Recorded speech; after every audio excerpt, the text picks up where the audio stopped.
বিএনপির প্রতিষ্ঠাতা ও শহীদ প্রেসিডেন্ট জিয়াউর রহমানের ৪৪তম শাহাদাত বার্ষিকী উপলক্ষে নারায়ণগঞ্জের রূপগঞ্জে ১,০০০ হতদরিদ্র পরিবারের মাঝে ঈদ সামগ্রী বিতরণ করা হয়েছে। রবিবার বিকেলে পূর্বাচল ৩ নম্বর সেক্টরের সমু মার্কেট এলাকায় রূপগঞ্জ ইউনিয়ন বিএনপি ও অঙ্গ সহযোগী সংগঠনের উদ্যোগে এ মানবিক কর্মসূচি অনুষ্ঠিত হয়। অনুষ্ঠানে হাবিবুর রহমান বাবুলের সভাপতিত্বে প্রধান অতিথি হিসেবে উপস্থিত ছিলেন বিএনপি নির্বাহী কমিটির সদস্য মোস্তাফিজুর রহমান বিপু।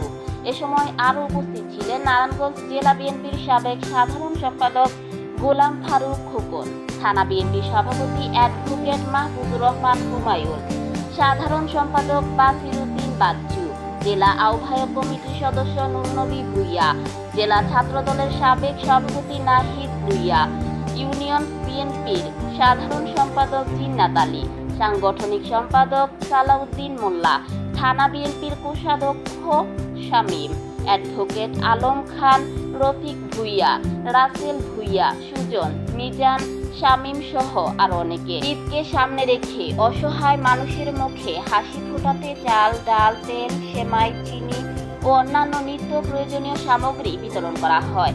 অনুষ্ঠানে মোস্তাফিজুর রহমান দীপু ভুইয়া বলেন, জিয়াউর রহমান ছিলেন একজন দূরদর্শী নেতা ও গণমানুষের আশ্রয়স্থল। তার আদর্শকে ধারণ করে আমরা এই কর্মসূচির আয়োজন করেছি। দেশের এই কঠিন সময়ে মানুষের পাশে দাঁড়ানোই এখন মূল দায়িত্ব। কর্মসূচি শেষে জিয়াউর রহমানের আত্মার মাগফিরাত কামনায় দোয়া ও মোনাজাত অনুষ্ঠিত হয়।